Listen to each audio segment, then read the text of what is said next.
Hi everyone, Happy New Year. I hope you guys are doing great. Sorry for a little bit delay. कैसे हो? I hope everyone doing great. How are you guys? I'm good, sir. How are you? Good, good, good. Thanks Susil for joining. Hi Rajesh. Hi Rosemary, Tarun. Welcome to the session once again.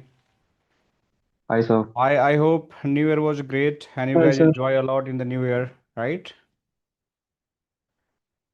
All right, so we are starting this batch, a very fresh batch. This is the Palo Alto, and this is going to be happen 9:30 to 10:30. I just started today a bit early because I was having earlier meeting and just I need to wrap up before 9. So I just done that. Then after I just started this session and I get a little bit delayed. So thanks for joining, guys. And we are going to discuss the roadmap, right? How we can plan this session effectively, which is going to be very helpful for your 2026 career. Because I know many of you taken the resolution to become a network security engineer. So you guys are eagerly waiting to just start your journey for the network security engineer. So I will help you. Let me start the recording as well. Sorry, I forgot to start the recording. So definitely I will help you to just make sure you guys having the right career path, a right roadmap to get the right success in your career. So that's why we are starting this Palo Alto new batch. And not only Palo Alto, basically you can see we are going to talk about the next generation Palo Alto firewall. Also, we are going to target about the FortiGate firewall and Checkpoint firewall. Why these three firewalls? I am just always talking about that. It's very important to understand because these are the master leading firewall in the industry. And if anyone having the idea about these firewalls, right, like Palo Alto, Checkpoint, FortiGate, they are always going to get very high paid job in the market because industry having the very high demand for this Palo Alto firewall, Checkpoint firewall, FortiGate firewalls. That's why if you really passionate in 2026 to transform your career, if you want to become a netsec engineer like network security, you want to learn about the core concept of the firewall, you must have to take or like choose any of the firewall from this list. These are the industry leading firewall. If your company having a firewall, like suppose Cisco firewall they're using, suppose firewall they're using, Sony wall they're using, you might be going to consider to learn those firewall. But if they are not using and you are just planning for the global career, then I believe this is the best to choose the firewalls from out of these three firewalls. All right, so this is just the introduction what we are going to cover, but this is the very fresh day. So I wish a happy new year for everyone, and I know you guys are very much fascinated to learn. So about me, already you many of us know myself Pankaj, and having 16 plus year of experience in the industry. Still I'm doing the consulting and trainings for the global customers, and the same I just used to give the training in the past also because my passion, and still I'm doing the training. And I just believe to give the quality learning so you guys can utilize those quality learning in your day-to-day project, and you can just make sure your customer infrastructure, your company infrastructure is going to be rightly handled. There is no outage, there is no escalations, and you guys are going to be always very famous in terms of your managers, your senior managers, your team leads, and you're going to be always popular because you're going to do the right configuration, right troubleshooting always for your networks. And that's my ambitions.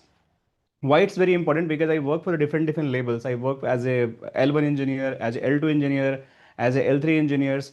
Then I realize, right, working in different labels, you have a different kind of mindsets. Because if you're working on the L1 engineer, so you always think about like my responsibility is just to monitor. Why I should go and do the troubleshooting. But if you become the L2 engineer, then you have the middleman. Like you have to be like situation where you can pass the case to the L3 engineer. You just escape from the work. So that's the very situation like become a worse, right? When you pass the case to the L3 engineer, L3 engineer might be going to say, hey, why you pass the this ticket to me without doing any checks inside of your ticket. Then again you go and give the excuses, and there is escalations happen sometime and all.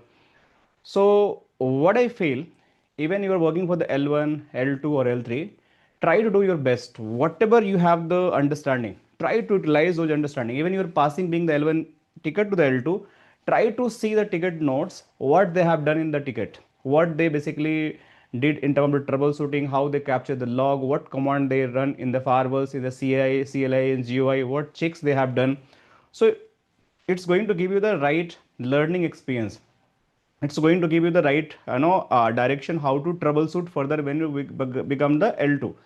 And you are the L2, then do not try to pass the case to the L3 until you have the very tight timeline, your SLA is breaching, you're not able to resolve. Finally, you take your hand up, else you try to do more and more troubleshooting. So what is going to happen? Your learning is going to be increased. So that's my suggestions. I have seen, being I was a manager, senior manager for the different MNCs. So I've seen people are keep skipping and keep escaping the work and trying to just pass and blame game, like I don't want to do, I don't have time. A lot of excuses happening, but that's not going to give the right growth. So my strategy is, whenever I just try to train anyone in terms of the organization, inside the organization, outside the organization, like you guys, even for the global customers, just one thing, you just focus on the basics. After you understanding the basic, you go for the very high level understanding for every concept and try to integrate those high level concept in the low level concept, so you can do the entire configuration, you can do the entire troubleshooting. Unless and until you not have the high level understanding of what is the product, how this product is going to work, how this product is going to be configured, how this product is going to be managed, you cannot go and run the commands, you cannot do the configurations. I have seen people are saying, taken a lot of keywords in the CV. I'm the Palo Alto certified, I'm the CCI certified, I'm the checkpoint certified, I'm the F5 certified, G-Scaler certified, but when you ask the basic question how DNS work, they like completely blank. They don't know how DNS work. They ask how Google works. When going in browser and type the google.com, how Google traffic is going to flow through computer to the internet. They don't have any answers. So I don't like this kind of engineers. Engineers should be who have the very basic level understanding. Means any packet leaving from your mobile, your computer, that all should like known by the engineer, how it is traveling hop by hop, how browser is like understanding that particular traffic, how even the internet is understanding those traffic, how server is responding those traffic, how the packet capture is going to be happen, how the YSR you can going to read the packet captures. So if you have that level of understanding, then I believe you are doing the right direction. But if you have not understanding in that level, so you are going to miss something always, right? So sorry for a little bit different direction discussion, but it's very important for everyone. So this is like Palo Alto session, and we're going to start this Palo Alto session from the scratch. So what you guys are going to get the learning from this Palo Alto sessions. I'm not going to talk today FortiGate and Checkpoint. I just showcase these skills are very important, and it is going to be always useful for your all networking security journey. So you can always pick Palo Alto, FortiGate and Checkpoint in your CV. It's going to be always helpful, and it's going to transform your 360-degree career. That's my commitment. But let's start with the Palo Alto. And you can see this Palo Alto, just new certification, Palo Alto Next Generation Firewall Engineer. So earlier we have the PCNSA, we have the PCNSE certification in the past, but that all has been retired. Means if you talk about the PCNSA, and there was certification PCNSE. These two certifications I used to train the peoples for PCNSA and PCNSE in 2025, but these all has been retired. Now, in last quarter of 2025, the Palo Alto come with the new certification that is known as the Next Generation Firewall Engineer. That's actually going to combine these two modules exactly in this. There is no PCNSA and PCNSA, but the entire module has been combined in the Next Generation Firewall Engineer. So we are going to target this certification in 2026. Even I completed 2-3 batch in 2025 as well, where I just completely even I just certified myself because I wanted to be recertified. I want to align with the right course. So even in December itself, I get certified by this new Next Generation Firewall Engineer. You guys might find my post in the LinkedIn with my certification. Even I shared the roadmap how I can how completed my certifications, what type of question was there. Definitely we'll discuss later, and how you can crack if you have the dream to become the Palo Alto Network and certified engineer. So the entire modules which I'm going to cover like today and this 2026 sessions, that's completely going to align with the Next Generation Firewall Engineer, certified engineer kind of the course curriculum. Why it is important, guys, and what you are going to learn. So in a high level, as I mentioned, that high level understanding is very important. Definitely I'll explain the low level, how the curriculum is going to happen, what all concept I'm going to train during the sessions personally, because I'm passionate to start my this batch for 2026. I'm very excited, and I want my first batch should be like very kind of the good learning batch where they can demonstrate their all learning in the interview process, so they are going to be grow in their career.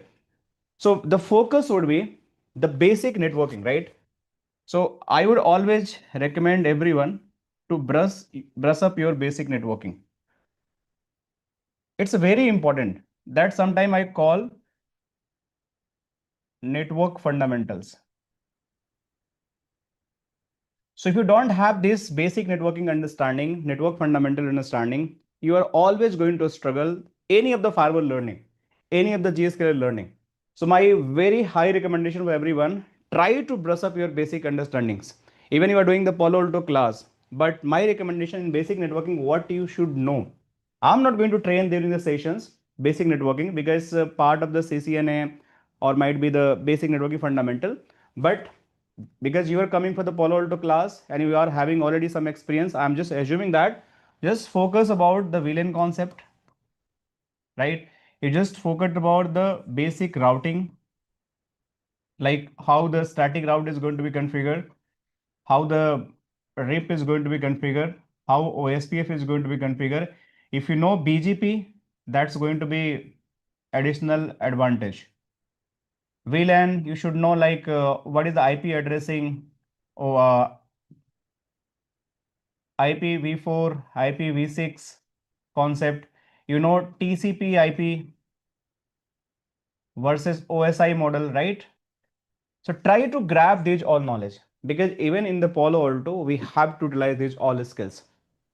We have to, even not a Palo Alto, either of the firewalls, you have to configure the VLANs, you have to do the inter-VLAN routings, you have to configure the static routes, you have to configure the dynamic route like RIP, OSPF, BGP, multicast, IPv4, IPv6. These all firewall are going to support it. So if we have even ACLs, Access Control List, because in Palo Alto Firewall, FortiGate Firewall, we are going to use the policy. So if you have that kind of understanding, means you are understanding clearly the basic networking concepts, it's going to be very easy to learn the firewalls. Trust me. And apart from the basic networking, for me, there is no other prerequisite required, because everything is going to be new for everyone. Means if you are coming and say, hey, Mr. Pankaj, I know these all concepts. So this is my responsibility to take you forward, right? I will train everything what is going to require in the firewall side, because in the firewalls, these are the legacy, it is going to be integrated, but most things is going to be new for you, especially with the Palo Alto Firewall. If I talk about the Palo Alto Firewall, you are going to understand about the zones. This is the new. So even you done the CCNA, CCNP and CCI, you might be not going to find the zone concepts. So this is a new concept you are going to get.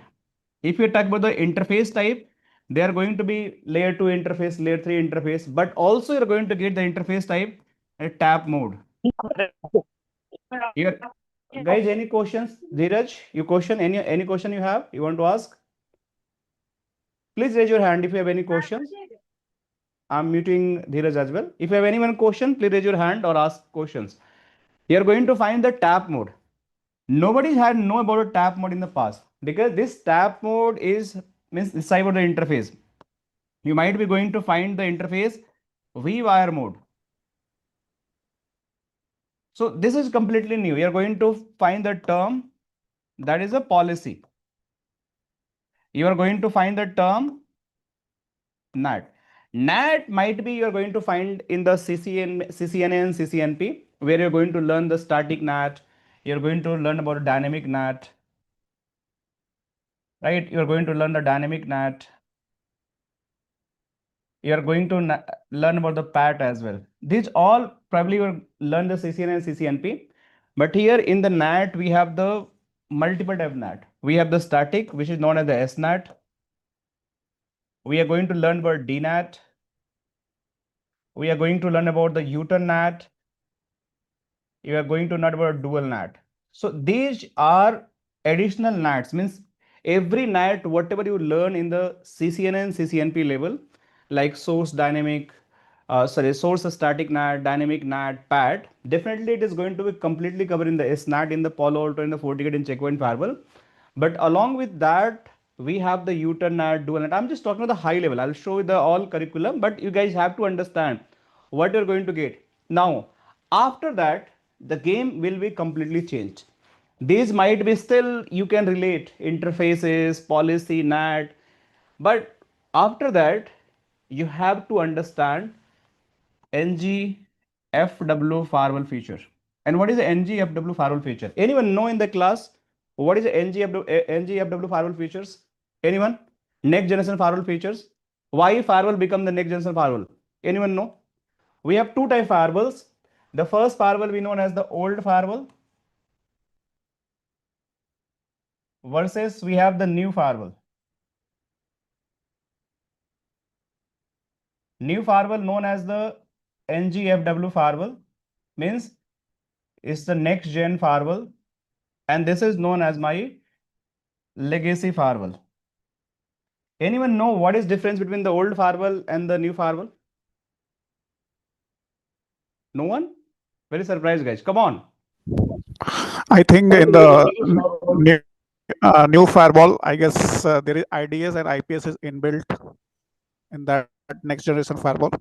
And for the traditional firewall, we need some other different boxes to use that services like IDS and IPS. Good, Kumar. Thank you. Yes, Dharam, you want to say Sir, something? in legacy firewalls, the traffic is inspected based on a port and source IP and destination IP.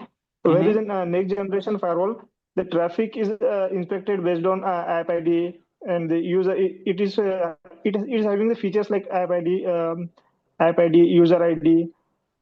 So Right. that's why it's called next generation firewall. Very close, very close. Any other? Praveen, you want to say anything? Pravesh, not Praveen. All right. So, Amarjit, you want to say something? Yes, old firewall is working till layer 3 and 4, but next generation is working till 7 layer. Yeah, that's very, very close, right? So in OSI, still like I mentioned that in OSI, we have the multiple layer 3, layer 2, layer 4, layer 5, 6, 7. So in traditional firewall, whatever the firewall we referring in the past, right now all traditional firewall has been retired. Means in industries, uh, almost they are not in use. Some companies are still using, but they have a plan to replace with the next generation firewall because those firewall are basically incapable to manage the modern security requirement. What is the modern security requirement? We have the different type of the attacks. We have the different type of the vulnerability. We have the different type of the cyber attack. Cyber criminals are doing the different activities. DOS attack, virus attack, DDoS attack, spying activity. So traditional firewall are incapable to manage those things. So that's why we have the next generation firewall available. The next generation firewall are designed in such way who can manage every layer of the traffic. Means layer 1 is going to be your physical layer, but after layer 1 we have layer 2. They can do the filtering on the MAC level. Layer 3 they can do the filtering on the IP level. Layer 4, that's they can do the filtering on the port level. Layer 5 and 6 and 7 is going to combine in TCP IP. Basically we have the OSI model, that is a reference model. TCP IP is going to be your actual model. So reference model is not going to use for any data transmissions. It's just for the blueprint, reference, how the data is going to be transferred. It's written in the book.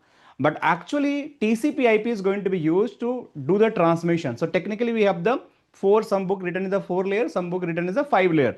So if you take the 5 layer, so the physical layer, data link layer, network layer, transport layer, and the application layer. So if I talk about the next generation firewall, it can work on the MAC address, it can work on your IP address, port number, and the app, like apps as well. App means you are using any kind of Facebook, Google Meet, Salesforce, Workday, anything you are using, that everything is going to be inspected by your new firewalls. So technically, this firewall can only do the filtering for the layer 2, layer 3, and layer 4. But this can do the layer 2, layer 3, layer 4, and layer 7. This is the OSI level difference. Just OSI level, but this is not only difference we have. We have the few more things to understand. And what is that few more thing? Apart from layer 2, layer 3, layer 4, layer 7, they can inspect other traffic as well. Let's suppose your content, That's the most important for the any firewall solutions. Content means 99%, or I can say 99.9% attack whatever happening in the market due to your content. Means actual data. But this data never going to be inspected by your old firewall. Means whatever the payload you're sending, suppose you're downloading any PDF file from the internet, might be that PDF file is going to be basically infected by the virus. What is going to be happen? Your entire network is going to be infected in that case. You're downloading, uploading any kind of the file from your LAN to WAN. Those files supposed to not be downloaded, means uploaded from the internet, because it's a very confidential file. But this firewall cannot stop that file because they not have the capability to understand the data lake prevention method. They not have the capability, but new firewalls can exactly read your line by line file, and even it's Excel file, PDF file, any custom data you're trying to send on the internet, that all is going to be stopped by the firewalls if you correctly configure that features. So those all features are available in the your any kind of the next generation firewall. Like you can integrate your IPS feature, you can integrate your IDS feature. We'll discuss IPS is basically intrusion prevention system. Intrusion is basically any kind of the malware, bad things. So prevention means any attack is going to be happen in your network, that's going to be stopped by the firewall, that kill by the firewalls. That's the IPS. Detection means it will just get the alerts. After getting the alerts, it is going to be provide the means alert on the system, so you can take an action. Somebody is trying to do some malicious things. So these all features integrated by the Palo Alto Firewall. Apart from that, they have the dedicated engines. In Palo Alto, they have the 3 dedicated engine. One is known as the user ID. Second is known as the application ID.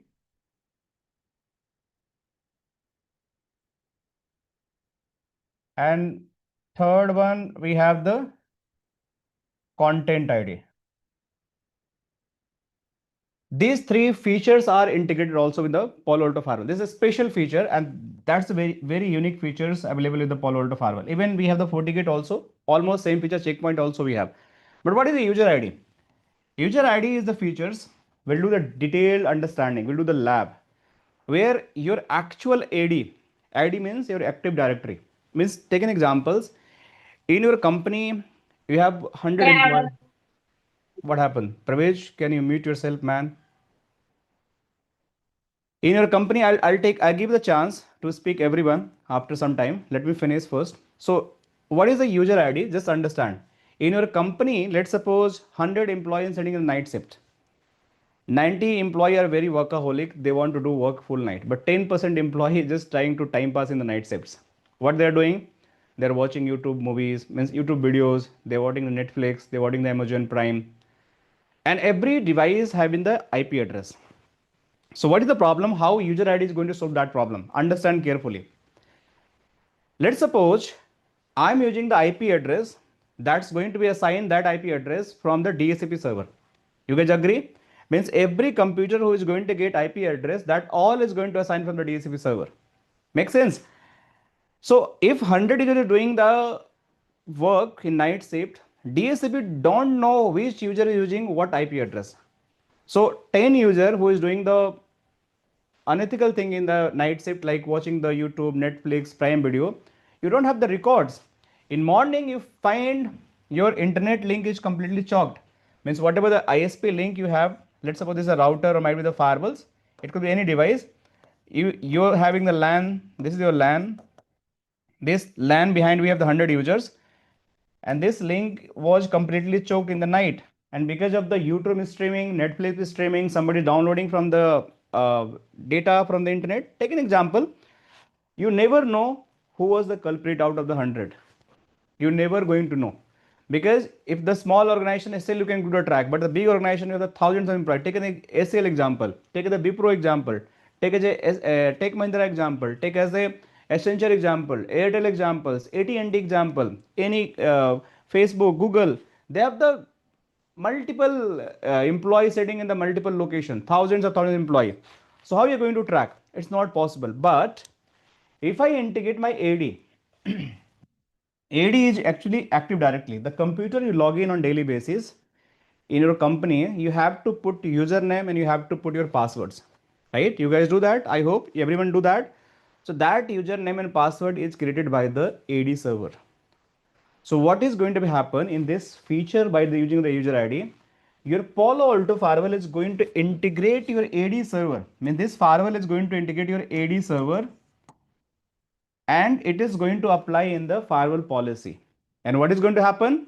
Next time, user is going to get the IP address directly from DSCP, but along with IP address in log, their name is also going to be there.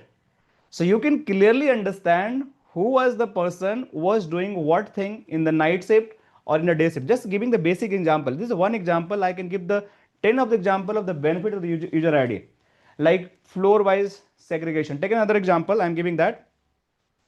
Let's suppose you have the multiple floors, and if there is no user ID, then what problem is going to happen? How Palo Alto find the solutions, and everyone is just copying these solutions to apply in the different kind of the firewalls, like either FortiGate, Checkpoint.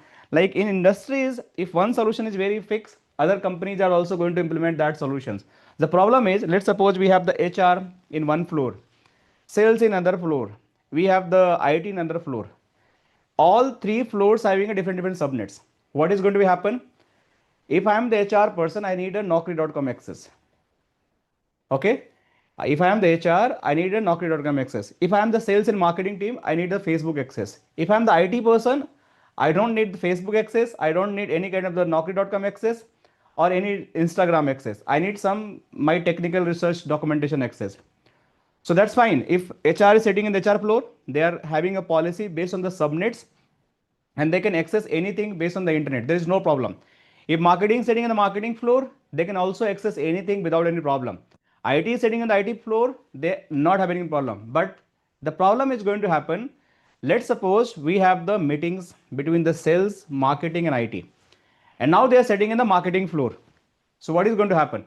Marketing team still can access their Instagram page, Facebook page. Can my HR team can access the Naukri? The answer is no, because there is no policy assigned based on the subnet. Means the policy assigned on the floor based on the subnet. So if HR is going to connect the laptop on that floor, she cannot access any kind of Naukri.com. IT is going to be again get the access of the Facebook.com, and HR is also going to get the Facebook.com and Instagram. That's supposed to be not happen. That's the problem. Then AD come in a picture, user ID come in a picture, where you don't have to create the policy based on the subnets, based on the IP. You can create the policy based on the user ID. And then instead of what IP they are getting, I don't care. What IP they are getting, I don't care. Still, I can apply the policy. You sit any floor, but you have the right access as per your role, as per your department, as per your group. That's the beauty of the user ID. So we have the multiple example where I can give that, but you should know about this. Any questions, guys, till here? Almost 30 minutes I speak. Anyone have any questions, guys? Please raise your hand. Ask your questions. No questions? I'll consider everything is good till here. All right, good. So moving forward, thank you everyone. Moving forward, we have another great feature in the Palo Alto, that is application ID. What is application ID? Application ID is the feature where, let's suppose, Palo Alto Firewall have the repository that is a database. Every well-known applications, I can show you if you go on the internet, and I can show you later on. I'll show you. There is applipedia.com. That applipedia.com is going to be updated real time with the well-known applications, and that all Palo Alto inherited that all application repository in the Palo Alto Firewall. Let me show you how it is going to happen. Give me 1 second, guys. Let me share my screen as well. So you guys able to see my screen? Yes, I hope you sir. guys, yeah, okay. See, so this is my Palo Alto Firewall, right? And the application I was talking, this is the applications.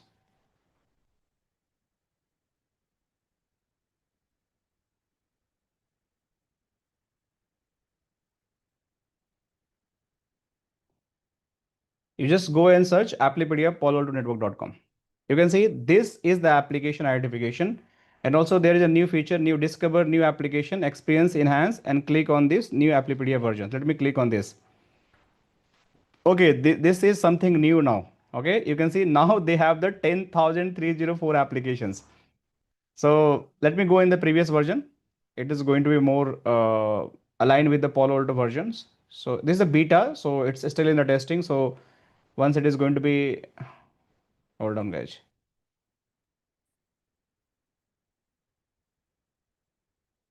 See, so this is the total applications you are going to find in here. Total application is going to be, yeah, 5,099 applications. These applications, any application you're going to search, let me search like facebook.com. So if I search facebook.com, you see there is a lot of applications: Facebook app, Facebook base, Facebook chat, Facebook delete, Facebook upload, Facebook download. We have a lot of things. If you go and find the Instagram applications, I will explain what is the beauty of these applications. Instagram, see, post, upload, download. You can just go and search the YouTube application. There are a lot of YouTube applications. So let's take an example. Let's suppose I just find the WhatsApp applications. This all is available. WhatsApp app. If I go and say, I want to give the WhatsApp access. Please mute. Somebody is speaking. Please mute, guys. So if I want to say, I want to give the WhatsApp access, but you cannot do the file transfer. So you have the WhatsApp access, you can do the chat, but if you want to send any file, any video on the WhatsApp, it's not possible. This is the beauty of the application. Means in applications, we have the multiple sub application features available in the Palo Alto firewalls. And by using those sub applications, you can block and allow. Let's suppose I want to go in the, let's suppose Facebook, right? Facebook, I'm going to say that, let's suppose you require the, let's suppose you are the marketing team that's required the Facebook access, but even I will give the Facebook access to you, but at the same time, I will block the Facebook chat. I will block the Facebook video playing. I can block the any file sharing. I can block the any kind of video playing and video upload. This all is going to happen with the help of the application. So this is exactly replicated in the Palo Alto sections. You can see here. If I going here, if I go in the applications, these all feature is available. So this is a very high level. Why I'm talking the very high level, guys? You should know about it. So you can see these all applications. Even I'm searching for the YouTube again, you're going to find the all YouTube application. See here, if I'm going to find the WhatsApp, so these all are going to be integrated. See, this is the WhatsApp application. If you go to find MS Teams, it is also going to see MS Teams is available.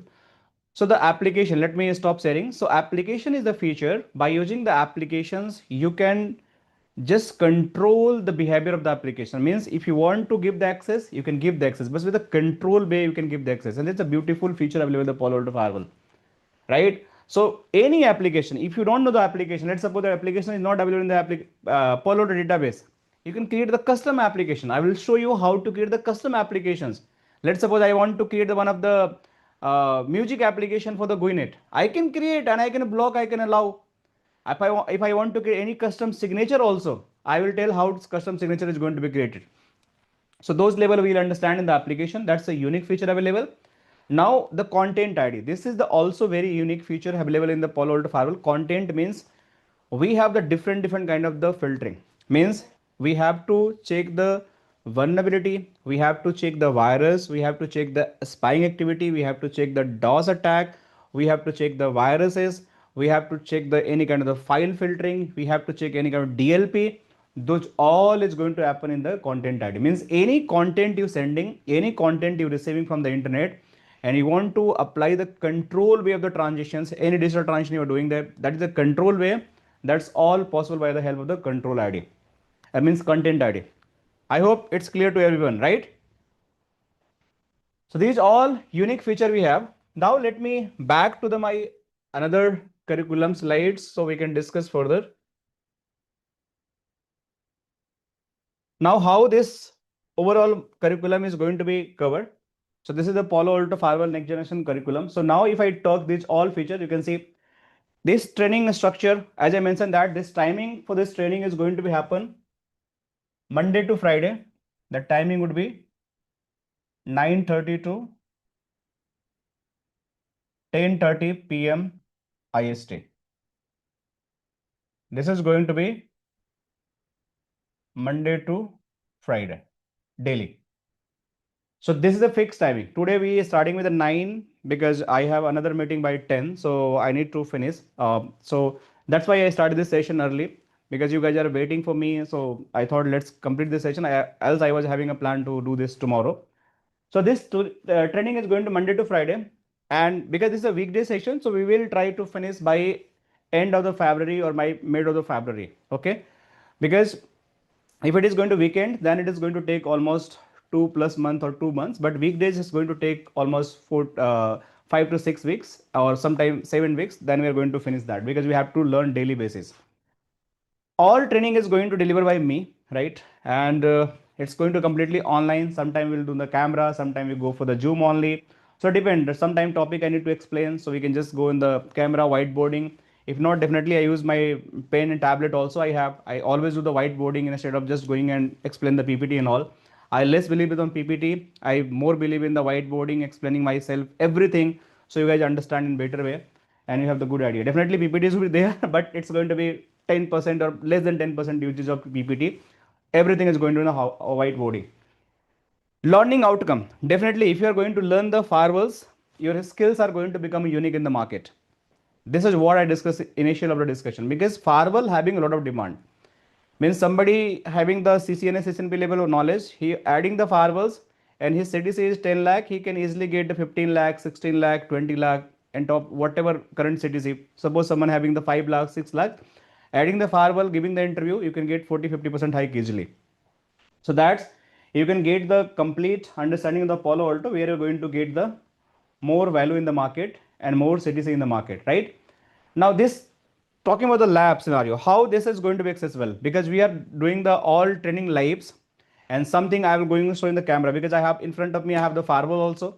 So I will showcase how to configure the firewall from the console, how to take the real firewall GUI access. Means definitely the virtual firewall I will take the access. This, let's suppose this is my virtual topology. This is my virtual firewall, right? This is a VM firewall. So how to take the console GUI access, CLI access VM firewall, but in front of me, this is the physical firewall also available, just on the table where I'm just using my hand. So I will show you how to take console in this not this week, next week we'll see that. I will show you everything on the camera, how to take console of the physical firewall, right? How to take the telnet, how to take SSH, how to make the GUI access of the firewalls. That all is going to happen. So you guys going to find 100% real kind of the understanding to just demonstrate your skill in the any production environment. If you have a requirement to take a console or guide someone how to take console, how to connect the console cable, how to set the baud rate, and how to make that putty connection to the console cable, how the COM port is going to find. This all is going to be covered. Along with that, if anyone need like lab access, means definitely everyone going to need the lab access, not anyone. So you are going to get 24/7 lab access. Means anytime you can access our labs from anywhere. You just require the internet access and you need the computer, laptop, desktop, Mac, whatever you have, browser based lab is going to be accessible. There is no prerequisite for the hardware. You can use any 4 GB RAM based laptop or any higher, even less than 4 GB also. If you have your laptop is able to process the internet, our labs are going to be workable because it's a browser based. There is no load on your computer. Every load is going to happen on the GUINET data center, GUINET servers. So you just come, like you access the Googles. Similarly, you have to access our browsers, and then everything you have to do in the browsers. I will show how it is going to happen. Very lightweight, very you just have to create username and password. Means definitely support team is going to create your unique username and password. Means every participants are going to get unique username and password for their labs, and whatever lab you are doing, your colleague is not going to view your lab. He is not able to wipe your lab. He is not going to do any kind of manipulation of your lab. Your lab is going to belong you. Your username, your password is going to belong you. Anytime you can access this lab. All right, any questions regarding lab? Anyone, any questions, guys, regarding lab? All good? Can we do a lab at our laptop? Are you going to help to configure lab in our laptop?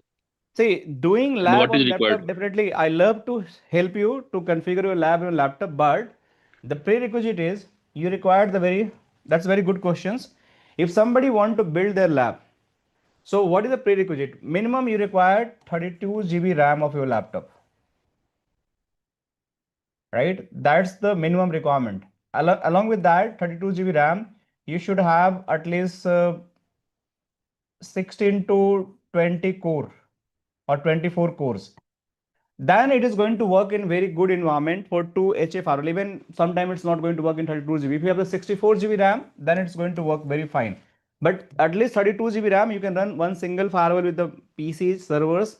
You can connect and do the testing. So if you have that much, then I can help you how to install, because I can take a session, or already I recorded one of the videos how to install 𝐸NG, how to transfer the images. And during the session, if you have any kind of the issue, you're not able to do that, you can share your screen, I can guide you. But we personally not go and support to do end-to-end lab setup for the laptop, because why?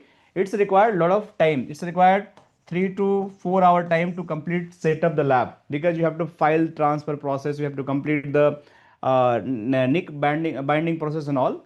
But if you have any specific questions, Amarjit, you can ask me. I can share the video, I can give the guides how to do that. I can share the 𝐸NG cookbook as well, how the step by step you can do that, and you can take help with me as well. Okay, will it fine? What is the Thank you. duration of this lab access? This lab is going to be for 2 months. This lab is going to be 2 months. Duration is not So mentioned. means during this period only, or you can No, give after? let's suppose we are starting the training today, yeah, Monday, right? So Okay. whenever you take the lab, it's your choice. Even after finishing the course, you're taking the lab, the duration is going to be count after taking your lab, whatever date you're just choosing the lab. You're saying day one, when I started the lab, I demonstrating everything, you want to take the lab on that day, then after it is going to be count. Okay. Okay. So it's totally depend. Means if you want to take a lab after 1 month completion of the classes, you can take the lab. Again, the 2 months is going to be counted. Or after finishing the session, you can take the lab. Or even later, you can want to take. You can just say support team, I will take lab after 2 months, 3 months. I will just have the live classes.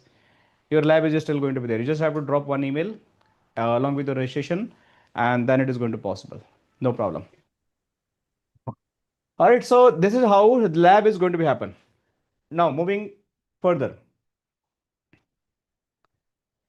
Entire modules, whatever I discussed till now, means as I mentioned that when we started the session, my first priority, initially we have to go with the theory concept. Why theory is very important, guys? For interview, you require the theoretical concept. Without theory concept, you cannot crack the interviews.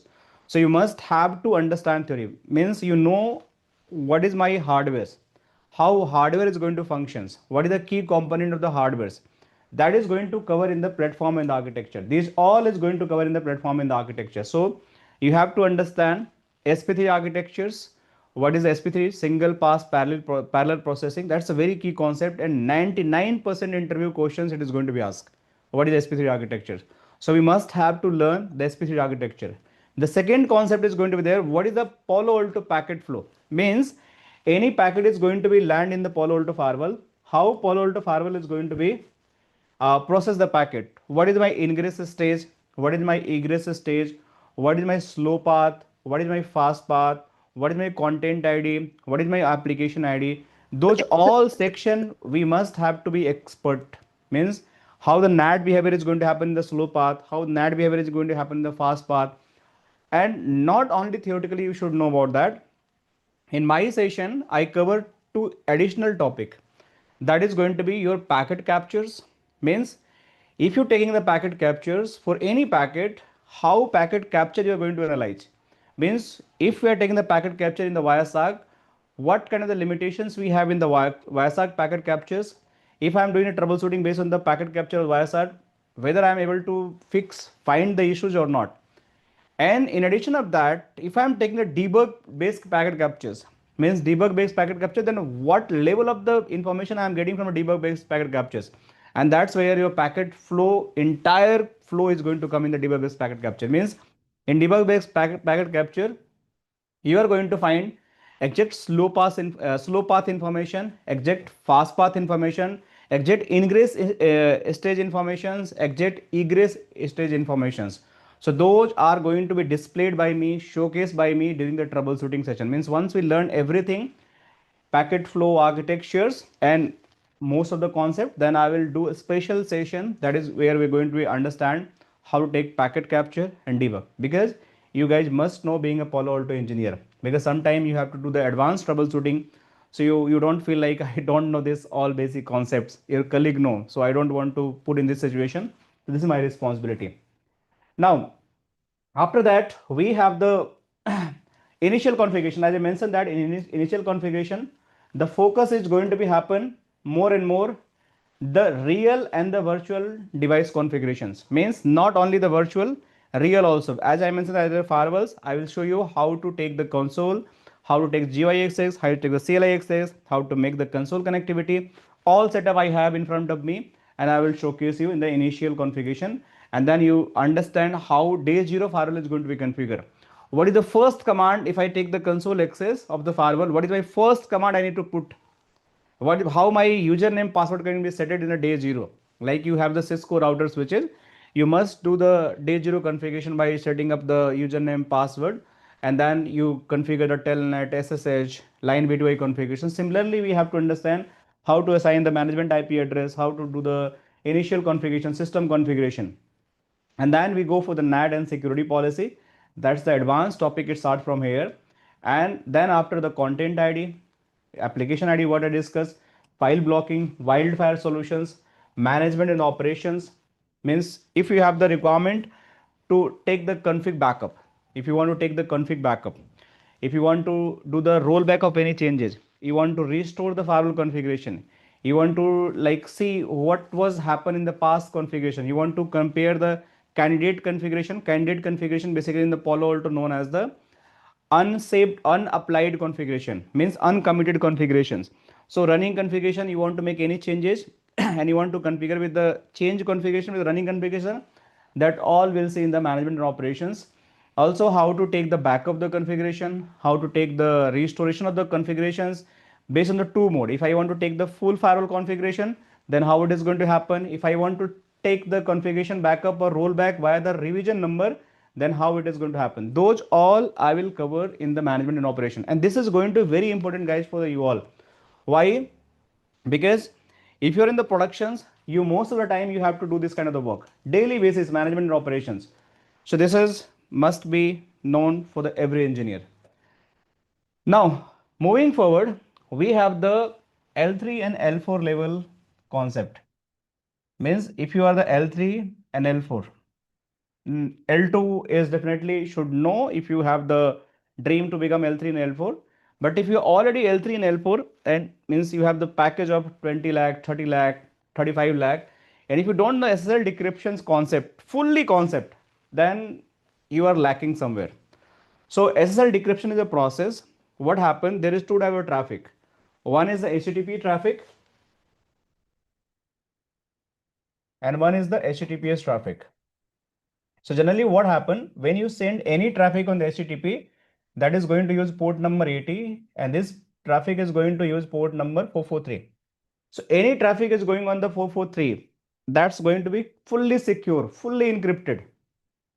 But any traffic you're sending on the port 80 HTTP, this traffic is going to be completely non-secure plain text. So anything you're sending on the internet by using the HTTP, you inviting the internet criminals to snip your packet and take data you're out, or any download upload doing on the HTTP website, it's unsecure. Means anyone sitting on the internet completely snip your entire packet, and they will see what sending and what data you're receiving from the internet. But the beauty of this HTTP is, if you are using the Palo Alto Firewall and you want to apply the any policy to just inspect the content, any viruses coming from the internet from this website, the firewall is easily going to catch that kind of the traffic. Means any HTTP website is sending the traffic to the LAN via the firewall, and firewall have the content ID means configuration, means they have the configuration to inspect the virus, malware, vulnerability. Because it's a plain text packet, so easily firewall is going to be capture those traffic and they can block those traffic. So firewall is going to do your jobs right way on the HTTP packet. But internet, after going on the internet, upload your packet on the internet, it's completely on the risk. So it's never suggested to use this HTTP. But if I'm going to use the HTTPS, what is going to be happen? HTTPS, whatever traffic client sending on the internet, this traffic is going to completely encrypted, means fully encrypted. So my firewall is never going to understand. My firewall is never going to understand what data you're sending and what data you're receiving. So if there is encryption, it doesn't mean you're always going to get the right data from the internet. It doesn't mean you are always sending the right data on the internet. Listen carefully, guys. If you are the encrypted HTTPS website, it doesn't mean this website is going to give the right data. Might be I create one of the website that is a virus website. This is the secure website. Somebody is going on my website downloading the file. That virus file is going to be downloaded. But this firewall is going to be helpless for me. He is not going to help me. If this client is going to open a Gmail and his PC and upload the company confidential data on the internet, because Gmail is completely HTTPS, your firewall is never going to understand what data he is sending, what data he is receiving. So 99% traffic nowadays, or almost I can say 99.9% or 100% traffic nowadays is based on the HTTPS. And that's creating a lot of risk for the organizations. So if you want to make sure my traffic must be inspected by the Palo Alto Firewall, and Palo Alto Firewall should decrypt those encrypted packet, then you have to enable the SL decryption. So SL decryption is a process where even you have the encrypted traffic, your firewall have to be man in middle, act as a man in middle, and going to decrypt your all traffic. After decrypting your all traffic, they will check is it legitimate traffic is going out or any illegitimate traffic coming in or going out. If it is going to be illegitimate traffic, it is going to block by my firewalls and it is going to deny by my firewalls. This is the beauty of SL decryption. So I will show you the lab examples, how this encryption decryption is going to happen, how certificate management is going to happen, how SSL outbound decryption is going to happen, how SSL inbound decryption is going to happen, how decryption policy is going to be created. And actually, when any virus, real live virus, I will show you, if I'm downloading from the internet any real live virus and my decryption is enabled, how my Palo Alto is capturing the traffic and blocking on the firewall level. I will show you in the live logs. So that's going to be very important. And then user ID already explained, guys, what is the user ID. And then the VPN concept, basically we are going to talk about the two types of VPNs with the complete lab. One is going to discuss side-to-side VPN. In side-to-side VPN, you guys are going to be champion of the IPSec. I will explain complete till CCI level. What is my VPN concept? What is phase 1? What is the phase 2 parameter? What is the confidentiality? What is data integrity? What is the peer authentication? What is the reply detections? What is the 4 pillars we have? That what I mentioned: reply detection, authentication, encryptions, data integrity, and the peer authentications. After that, you have to understand what is the ESP protocol, what is the AH protocol, how they work. Does we really need the AH protocols or ESP protocol? What is transport mode? What is tunnel mode? Then we have to back on the like phase 1 parameters, phase 2 parameters. Inside of the phase 1, we have the main mode, we have the aggressive mode. Why the main mode is needed? How many packet exchange in the main mode? How many packet exchange in the aggressive mode? Then in the quick mode in the phase 2, how many packets are going to be exchanged?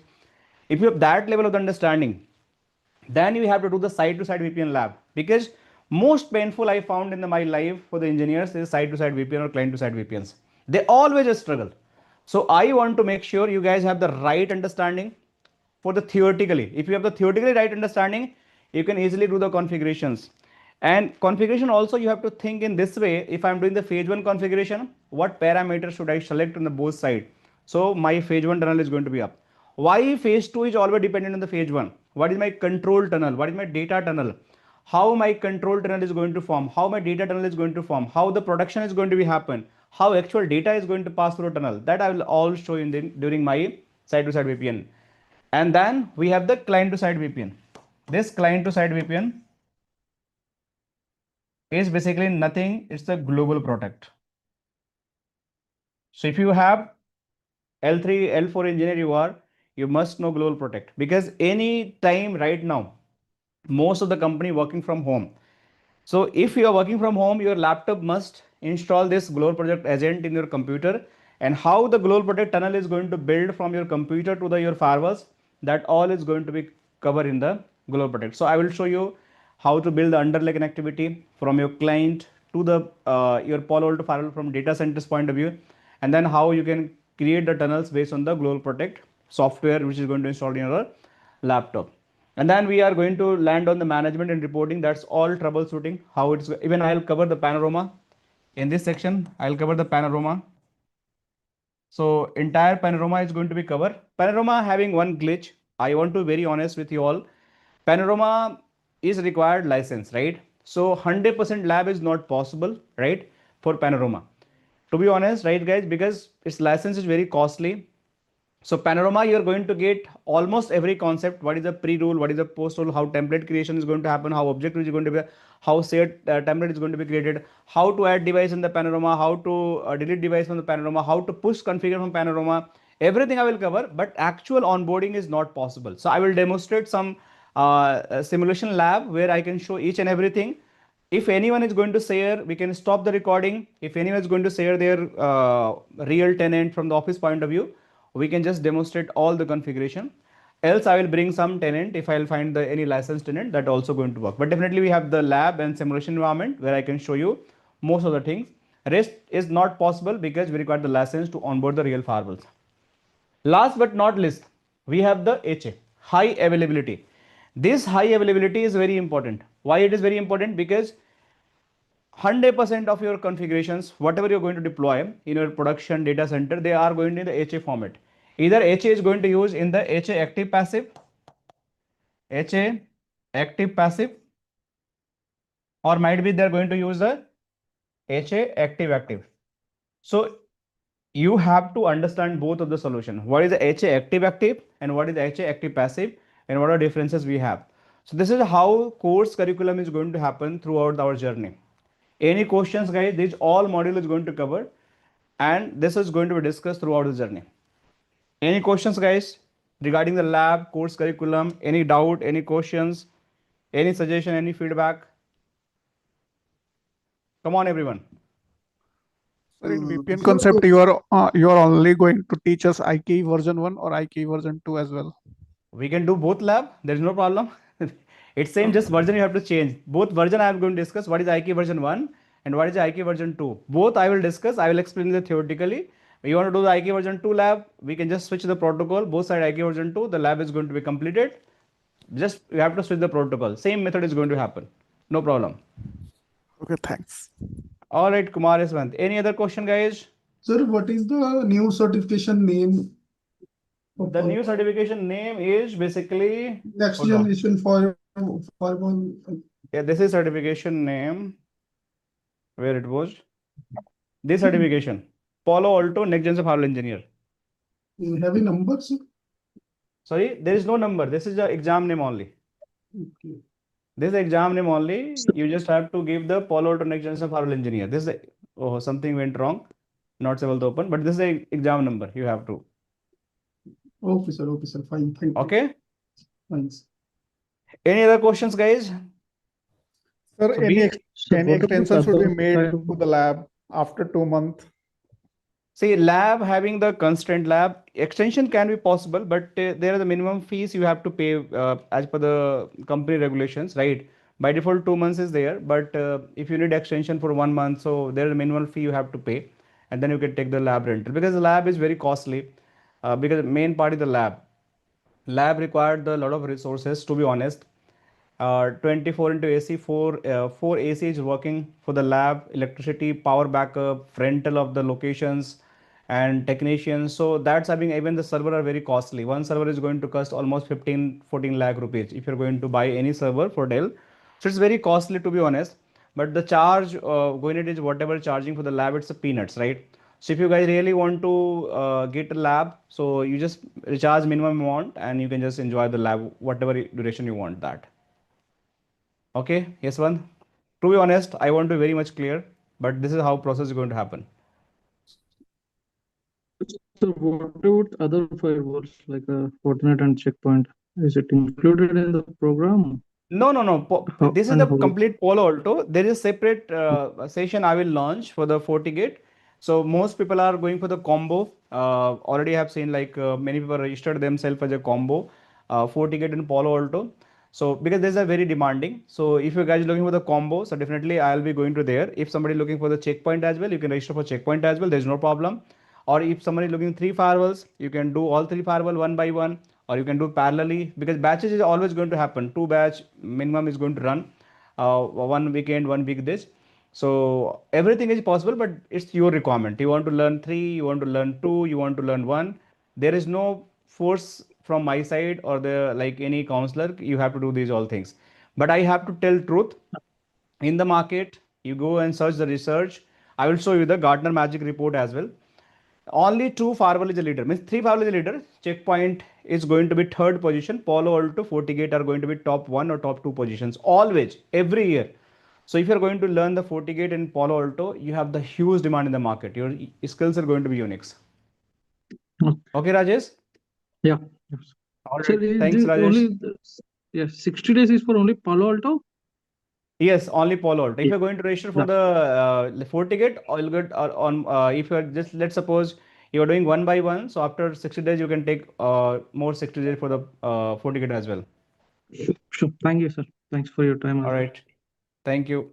Yeah, hi sir, I have a question. Yes. Yes, Yeah. please. So I have a work experience only on routing switching. I've not worked on any firewalls. So taking the course, will it be helpful for me to apply for the Palo Alto requirements in market? Definitely, ma'am. Definitely. I will show you in the next class what is the demand in the market. I will show in the live on the Naukri.com because I have the access to portal as well. There is a huge demand in the market, ma'am. So it's like a right time to upgrade yourself. Routing switching has become a legacy. I keep saying always, if you have the routing switching, you can get the salary up to 10 lakh, 15 lakh, 12 lakh. That's the max based on the routing and switching. If you have the 4 or 5 or 6 year of experience. But if you want to go more than 10 lakh, like this is very difficult nowadays.